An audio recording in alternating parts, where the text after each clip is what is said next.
The following program is brought to you by Caltech.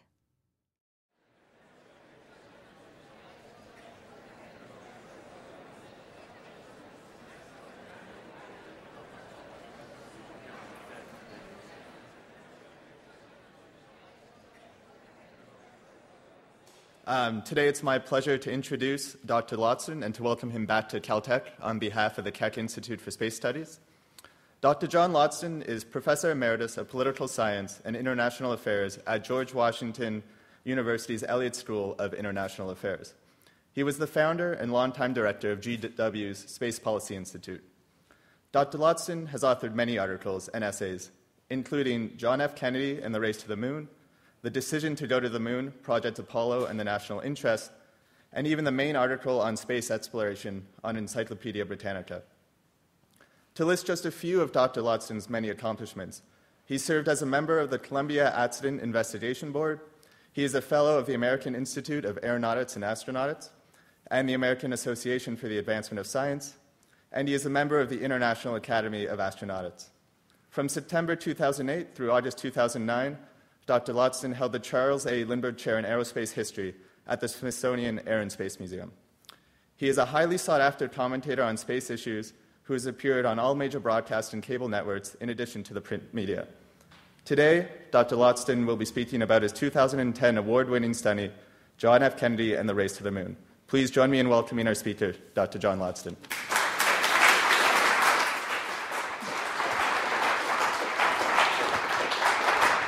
Thank you, Jason. Looking out at this audience, I see there's enough gray hair in the crowd that some of you actually will remember the origins and evolution of the Apollo program. Others won't. For others of you, it's history. Let me hope I can bring back some of that history and why it happened. This was, after all, voted by the National Academy of Engineering as the greatest engineering accomplishment of the 20th century. It's something that's going to live in human history as long as there is human history. The first voyages of our species off of the home planet. Michelle said it was going to be a talk about space exploration. It's not. It's a talk about politics, because this was a political decision. Space exploration had very little to do with it, and I think you'll see that as we go through.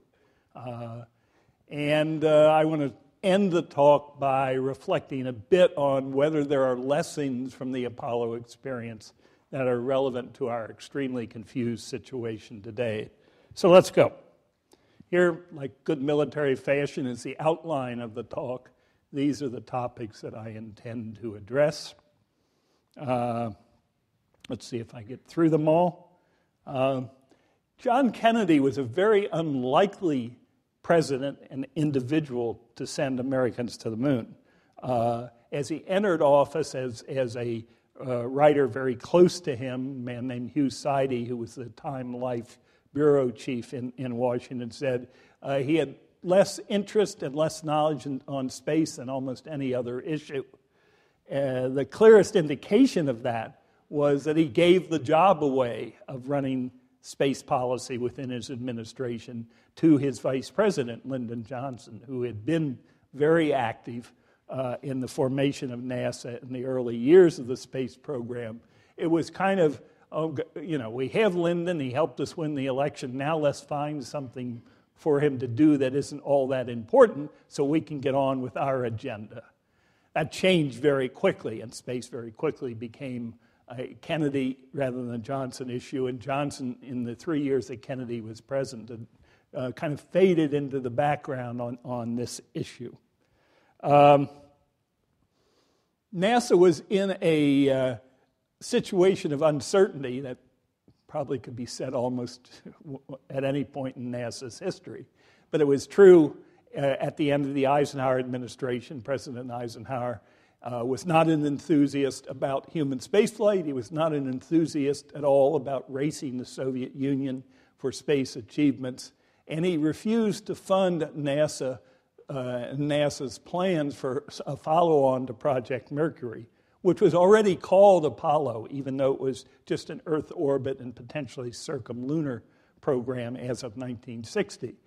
There were rumors that the Air Force would be able to take the space roll back from NASA. They had lost it to NASA, and they weren't happy about it. So there was a great deal of uncertainty about what Kennedy would do, and he added to that uncertainty when confronted in March of '61 with a request by NASA, by the new, very aggressive, hard-charging NASA administrator, James Webb, to provide some money to get started on Apollo and get started on a large rocket engine and a larger rocket to match the Soviet Union in lifting power. And Kennedy said, I'm not ready to make that decision. I don't know what I want to do. Come back in the fall. Then, April the 12th, '61, Soviet Union became the first nation to, Soviet Union wasn't really a nation, first political entity to launch a human into space. Just technically, it wasn't a complete orbit, by the way. Gagarin parachuted back to the ground. But that was kept secret, otherwise he wouldn't have gotten credit for the first person to orbit the Earth. The Soviet Union had been slow to recognize the propaganda payoffs from Sputnik. They were not slow to recognize the propaganda payoffs from the Gagarin flight. Khrushchev said this proves the superiority of the Soviet way of life, the socialist way of life. And again, those of you that are old enough will remember this competition was real. It was a zero-sum game for global leadership between the United States and the Soviet Union. The countries of the Third World were just becoming independent and choosing which social system to organize themselves around. So this was perceived by President Kennedy and his associates as really a high-stake business, impressing the rest of the world with the power, the success, the attractiveness of the American way of life. And yet the Soviets had done this remarkable thing. Kennedy called his advisors together 2 nights after the Gagarin flight. It was a Friday evening, April the 14th, went around the table and said, well, what can we do? What can we do to catch up? It's very vividly described in a book by Hugh Sidey about Kennedy as president, and obviously, therefore, in my book. And he was told with sufficient effort, enough money, it might be possible to get Americans to the moon and do that first. He wasn't sure, and then the Bay of Pigs intervened in the following 4 days, and while the Soviet Union was looking very successful before the world, the United States, and particularly its new young leader, looked vacillating, looked weak. It clearly reinforced Kennedy's intention to get something positive on board.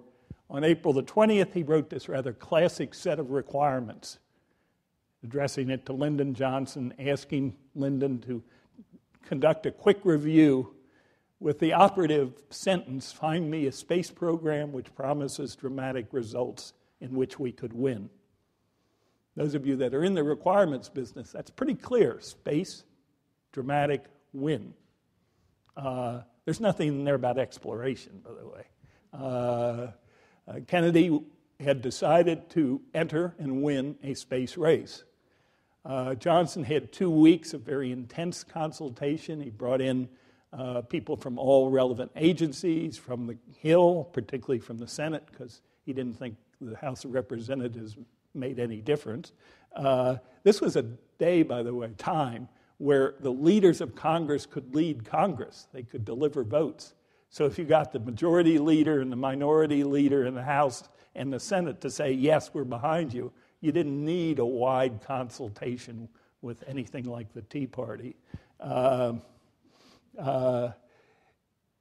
von Braun was one of the people consulted, and von Braun gave the technical answer to Kennedy's question, saying that the rocket the Soviets had, they're very trusty, still in use, much modified Soyuz launch vehicle, was not capable of sending people to the surface of the moon and getting them back.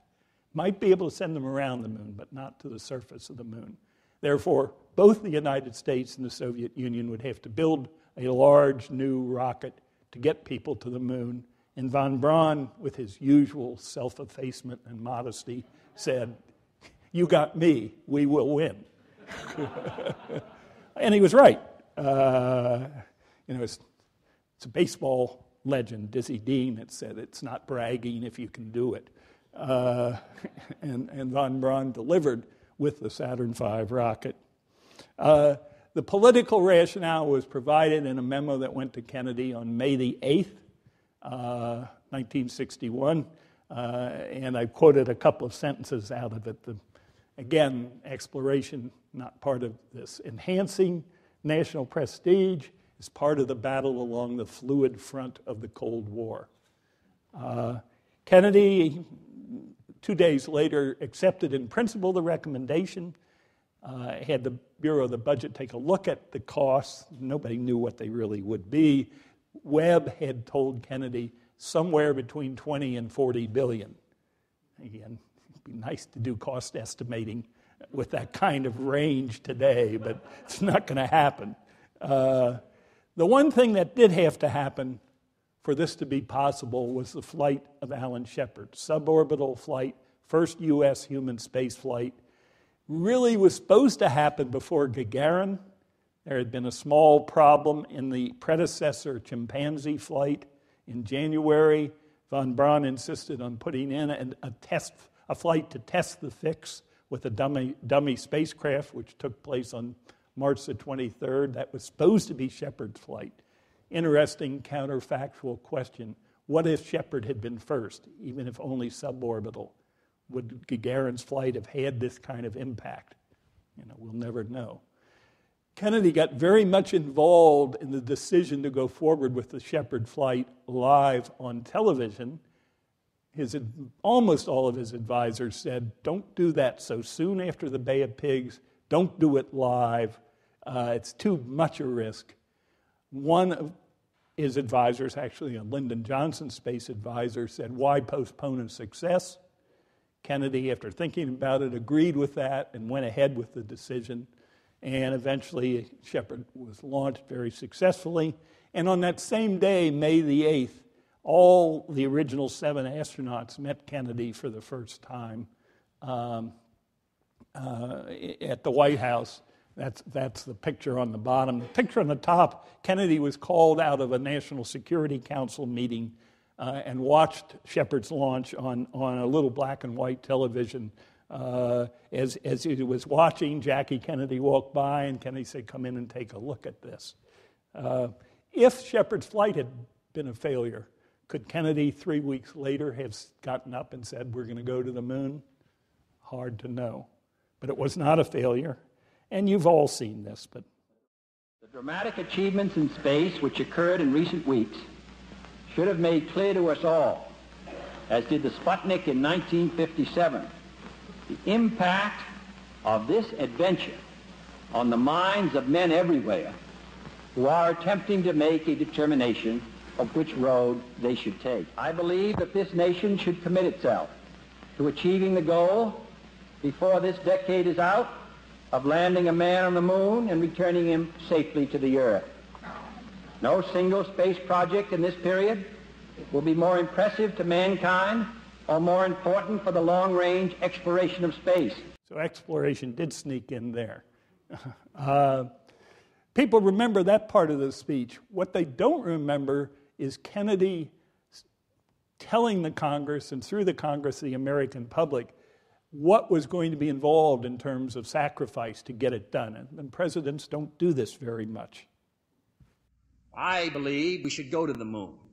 But I think every citizen of this country, as well as the members of the Congress, should consider the matter carefully in making their judgment, to which we've given attention over many weeks and months, because it is a heavy burden, and there is no sense in agreeing or desiring that the United States take an affirmative position in outer space unless we are prepared to do the work and bear the burdens to make it successful.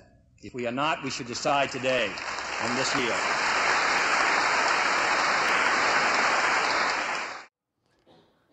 One of the things people, I don't want to say forget, probably don't realize was just the magnitude of the human and financial resources that were mobilized to get to the moon in 8 years.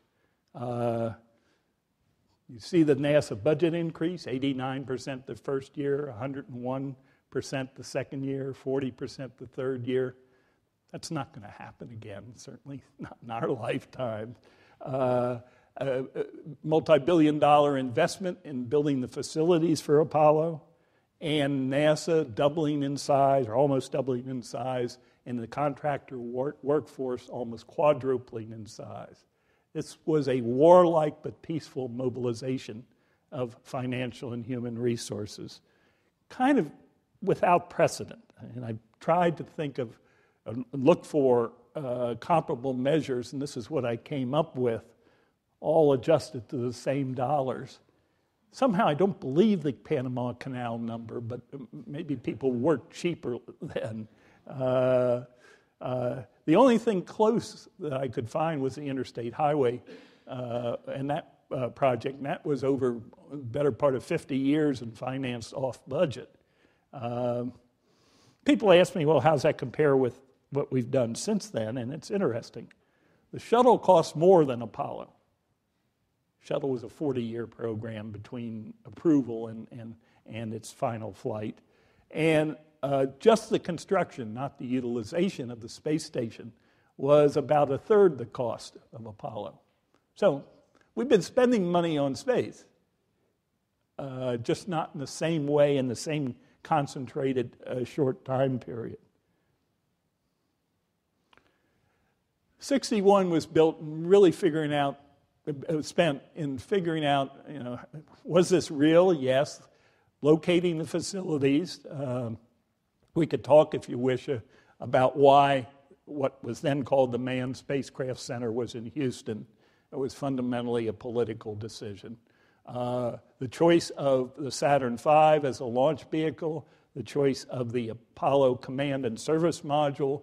The only choice that went over into 1962 was to how to get to the moon.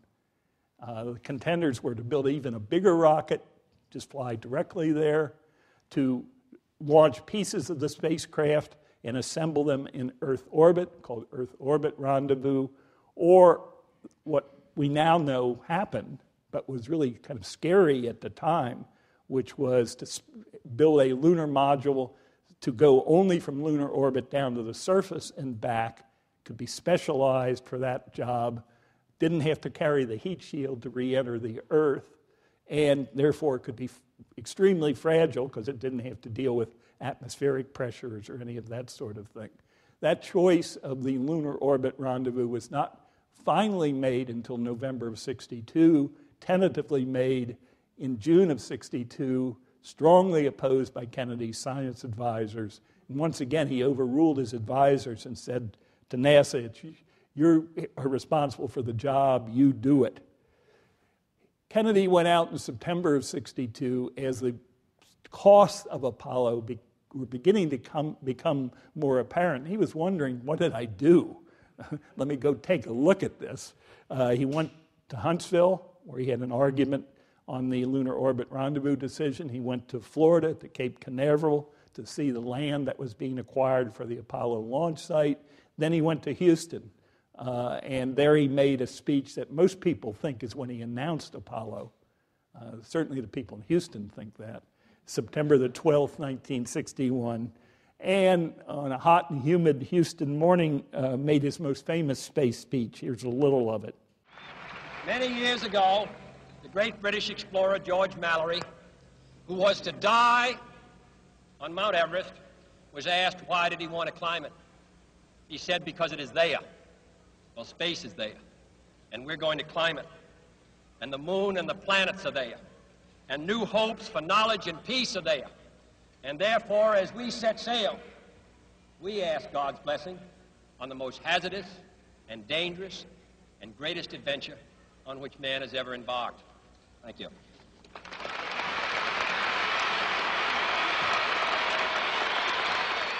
I think I play a lot of these clips because I like hearing Kennedy's speech. He was such a master of spoken rhetoric.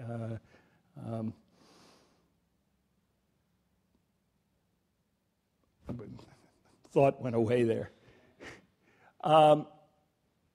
What he said in public was not what he was saying in private. there was a fight between the person that had been selected to run the Apollo program, an engineer named Brainerd Holmes, and the head of NASA, James Webb, who you see on the right there, over whether Webb was giving enough money to Apollo, giving enough priority to Apollo, and Holmes went to his friends in Time magazine and leaked a story that said Webb was not honoring Kennedy's priorities, and that somebody was going to have to go, and it was not necessarily Holmes. This is the sort of thing that Kennedy would have reacted to, and so he called a meeting. You see the date of the meeting to understand what was going on. He had a tape recording system in the cabinet room. I don't know how many of you realize that after the Bay of Pigs, Kennedy put in a tape system to make sure people didn't say anything different than what they had told him in private. This is a little mumbled, so listen hard. This is Kennedy and Webb arguing about how to organize the program. That it could affect the design of the Apollo. Now, the other thing is, I would certainly not favor spending $6 to $7 billion to find out about space, no matter how, on the schedule we're doing. I'd spell it out over a 5 or 10 year period. If we could spend it on, why are we spending $7 million on getting fresh water from salt water when we're spending $7 billion to find out about space? So obviously you wouldn't put it on that priority, except for the defense implications. And the second point is the fact that the Soviet Union has made this a test of the system. So that's why we're doing it. So I think we've got to take the view that this is the key program, and the rest of it, God, we can find out about it, but there's a lot of things we want to find out about. But you see, when cancer and everything else. When you talk about this, it's very hard to draw a line between what I think everything that we do ought to really be tied in to getting onto the moon and ahead of the Russians. Why can't it be tied to preeminence in space, which are your own priorities? Because by God, we keep it. I don't think many agency heads would argue with presidents with quite that vigor. Maybe in the privacy, not realizing they're being taped. I'm listening, as Michelle said, in introducing me, I'm doing research on the Richard Nixon and the American space program, and that gets me to try to listen to a lot of the Nixon tapes, which were even more mumbled than that. Nixon mumbled a lot more than Kennedy did, cursed a lot more too.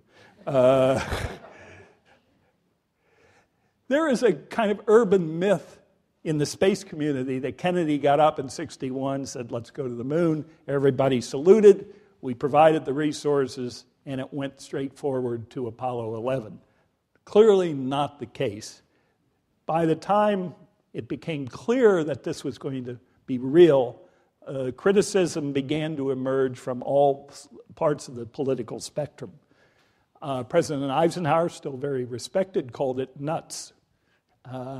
The conservative wing of the Republican Party said the real Soviet challenge is in Earth orbit above our heads. It's their military program. Why are we chasing off to the moon? Why don't we address the real Soviet threat?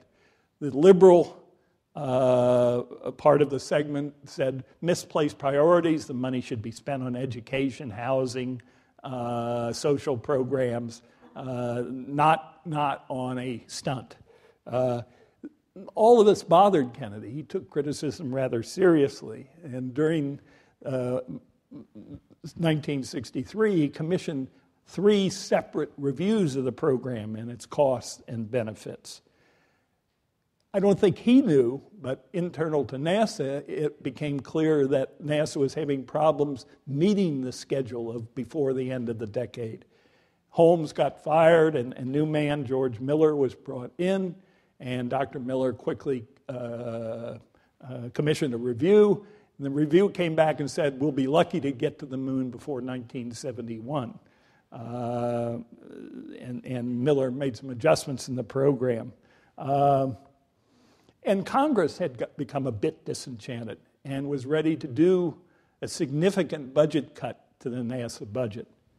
Kennedy had 2 reactions to his concerns. One was going back to a theme from the start, exploring whether he could cooperate with the Soviet Union in going to the moon rather than race, or making Apollo more directly a military program. Let me look at both of those separately. In his inaugural address, Kennedy had said, "Together, let us explore the stars." He was serious. He had picked out space as an area for potential U.S.-Soviet reduction of tensions, area where both countries were clearly in leading roles and maybe they could work together. And in parallel with the decision to go to the moon, he had an exercise of talking about cooperation with the Soviet Union, including going to the moon. And 10 days after announcing his decision to go to the moon, he met Khrushchev for the one and only time, June 3rd and 4th, 1961 in Vienna, and at both lunches said, well, why don't we do it together? Why don't we do it together? First lunch, Khrushchev said, well, yeah, maybe. And then overnight, Khrushchev's advisors got to him. And when Kennedy raised the idea the next day, he said, Khrushchev said, no way. There the idea lay until late summer 1963, where Kennedy, thinking about all the problems with Apollo and recognizing that the United States was making some progress in overtaking the Soviet Union, decided to go before the UN and say what you'll hear in a minute. I give this talk to NASA audiences, and this has totally been blocked from their collective memory, that Kennedy ever said words like this. Finally, in a field where the United States and the Soviet Union have a special capacity, in the field of space, there is room for new cooperation, for further joint efforts in the regulation and exploration of space. I include among these possibilities a joint expedition to the moon. What would have happened if Khrushchev had said yes? He was thinking about saying yes in the fall of '63, and if Kennedy had lived. Again, another very interesting counter-historical speculation. One reality at that time, this is kind of a sidebar, but an interesting one, is that the Soviet Union in all of Kennedy's presidency did not have a lunar program. It had begun the process of developing a very large launch vehicle, but for multiple purposes, more of them military than civilian, called the N-1. And it was not until August 1964 that a formal decision, after a lot of argument internal to the Soviet science and technical community, had taken place, that Khrushchev decided, yes, we should try to go to the moon, and in fact, we should try to beat the United States to the moon. Lots of reasons why that never happened. The vehicle never was launched successfully. Its chief designer, Sergei Korolev, died during botched surgery. Khrushchev was overthrown. But the reality was that as long as John Kennedy was alive, the space race was a one-horse race. So what? This was the other thing that Kennedy thought about. There's a tape that's even more mumbled of this meeting on September the 18th, 1963. You can read it.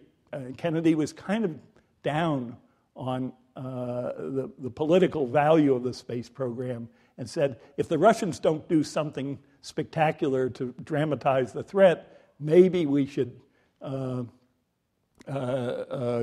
do something with national security, military, rather than prestige on it.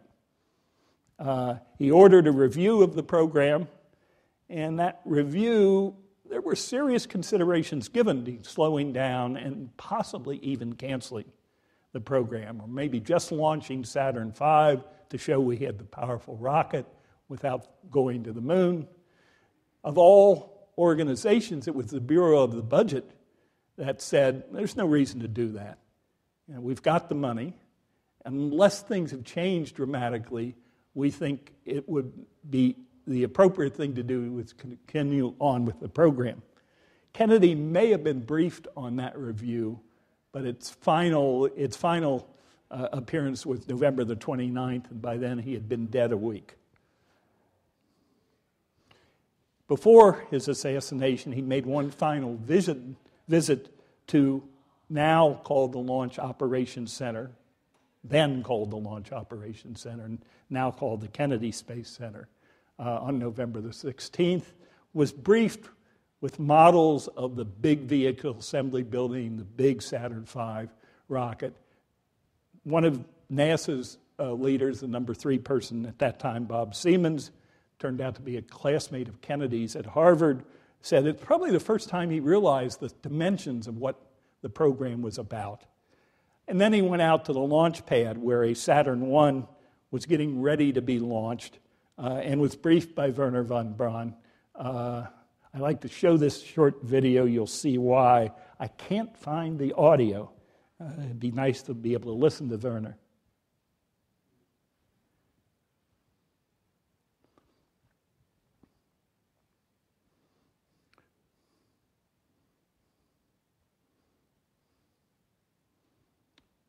Here comes the book cover.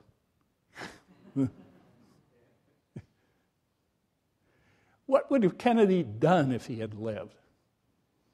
This is a speech he made the day before he was assassinated. See what you make out of it. We have a long way to go. Many weeks and months and years of long, tedious work lies ahead. There will be setbacks and frustrations and disappointments. There will be, as there always are, pressures on this country to do less in this area as in so many others, and temptations to do something else that's perhaps easier. But this research here must go on. This space effort must go on. The conquest of space must and will go ahead. That much we know. That much we can say with confidence and conviction. Frank O'Connor, the Irish writer, tells in one of his books how, as a boy, he and his friends would make their way across the countryside. And when they came to an orchard wall that seemed too high and too doubtful to try and too difficult to permit their voyage to continue, they took off their hats and tossed them over the wall. And then they had no choice but to follow them. This nation has tossed its cap over the wall of space, and we have no choice but to follow it.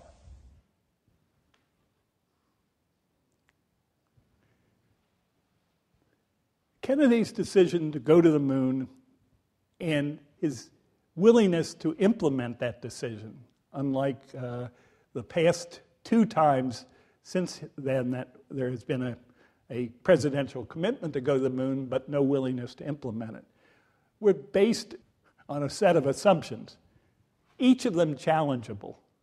But I think this was the underpinning of Kennedy's decision, that America had a special mission in the world, and by right was number 1. Very liberal view that humans can control nature. A judgment that space was linked to both hard and soft power, and a willingness to undertake large-scale government-directed projects. Say, these days, all of those assumptions are reasonably challengeable, but I think they were at the core of Kennedy's thinking as he made this decision. Was it a good decision? Well, you get different evaluations of Kennedy as president. The popular assumption of the Camelot Kennedy, a charismatic, small, strong, judicious leader. But a number of academic critics, I've quoted one there, shallow, cynical, passionless, and vainglorious politician, weak and vulnerable president. It's not the way Kennedy is in most people's memory. And with respect to this decision, one veteran Bureau of the Budget guy said this was a eyes open, knowing what you're in for decision. Leading presidential historian Michael Beschloss said it was panic. Wally McDougall, diplomatic historian, wrote a Pulitzer Prize-winning book about the early years of the space program, and that's his quote, "Perhaps Apollo could not be justified, but by God we could not do it." Maybe that's the answer. Certainly in terms of Kennedy's intent to impress the world and create a sense of pride among the American people, Apollo has to be measured as success. That picture on the top is the Apollo 11 crew in Mexico City under the sombreros being mobbed by the crowd. They went to 24 countries in 25 days in a round-the-world tour and got that kind of reception everywhere. Veteran diplomat involved in space issues at that time, Alex Johnson. Apollo did more to bolster prestige abroad than any single event since the end of World War II. And if you think about what our patriotic symbols are, you know, the flag, bald eagle, and then some space image. And I think number one among those space images is, in this case, Buzz Aldrin standing next to the American flag on the moon. Apollo gave rise to a cliche, which I think has very little meaning. I think the conditions that made Apollo possible are very unlikely and perhaps impossible to replicate. And that it was a unique convergence of leadership, occasion for decision, an objective, unlike curing cancer, for example, that was technologically feasible, all came together in one few-week period to make Apollo real. And so I think saying if we could send a man to the moon, we could achieve whatever you want to achieve, basically doesn't mean anything. I suggest that Apollo was bad for the space program. By defining the program as a race, there was no reason to keep racing once you've won. And there was no rationale offered to President Nixon, this is what I'm in the middle of now, for why the United States should continue to spend Apollo-like funds to build a big space station, or what was proposed, go to Mars in the 1980s. And so Mr. Nixon said no, and you can see the dramatic decrease in the NASA budget post-Apollo, started by Lyndon Johnson, to a point where it's been relatively steady for now almost 35 years, between 1% and 0.5% of the federal budget. Apollo stands as a model. I think NASA is just getting over an Apollo hangover, but attempts to change it have not been very successful. There have been two proposals, one by George H.W. Bush on the 20th anniversary of Apollo in 1989, and a second by his son in 2004 of returning to the moon, both of them for different reasons. The first one died stillborn.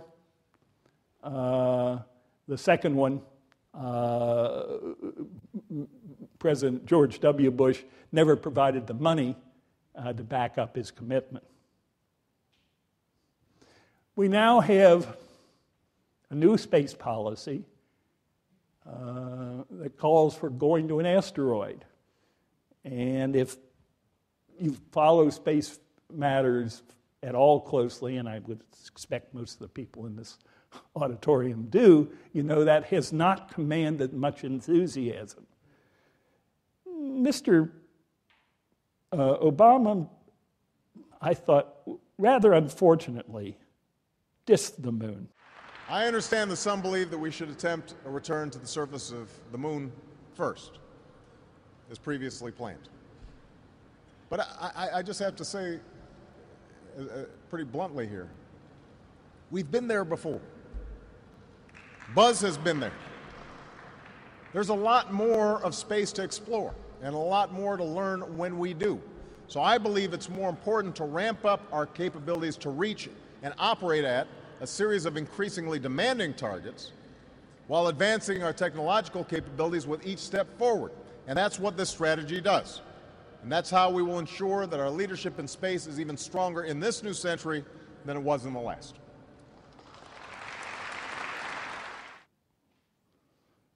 I'm just not sure, after over 45 years of close attention to the U.S. space program, whether we have the political will to move forward with a sustainable program of human spaceflight. The argument, in its essence, is about why humans and where they should go or not go. A second argument about the nature of robotic exploration, which we can talk about, but really doesn't follow too much from this line of discussion. My one escape route from the current lack of political will could be forming an international coalition for space exploration. And here, September the 20th, 1963, is John Kennedy. Why, therefore, should man's first flight to the moon be a matter of national competition?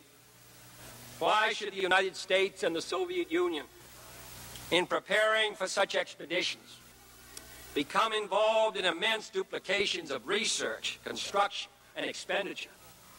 Surely we should explore whether the scientists and astronauts of our two countries, indeed of all the world, cannot work together in the conquest of space, sending someday in this decade to the moon, not the representatives of a single nation, but the representatives of all of our countries.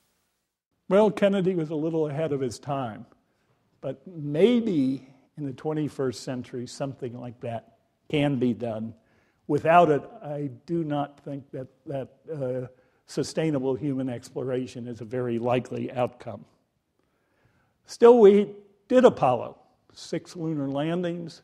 Apollo 8, Christmas time, 1968, took this iconic picture of the Earth rising over the moon, which has had a remarkable impact here on Earth. Those of us that lived through that period, I think, view it as a remarkable part of our own history. I'm a little prejudiced. My first launch was Apollo 11, and so, there's nothing going to replace that. And I think it's something over the span of human history, or at least the span of written human history, it's one of the things that Kennedy is going to be most remembered for. Let him have the last word. We choose to go to the moon in this decade and do the other things, not because they are easy, but because they are hard. Because that goal will serve to organize and measure the best of our energies and skills. Because that challenge is one that we're willing to accept, one we are unwilling to postpone, and one we intend to win, and the others too. Thank you.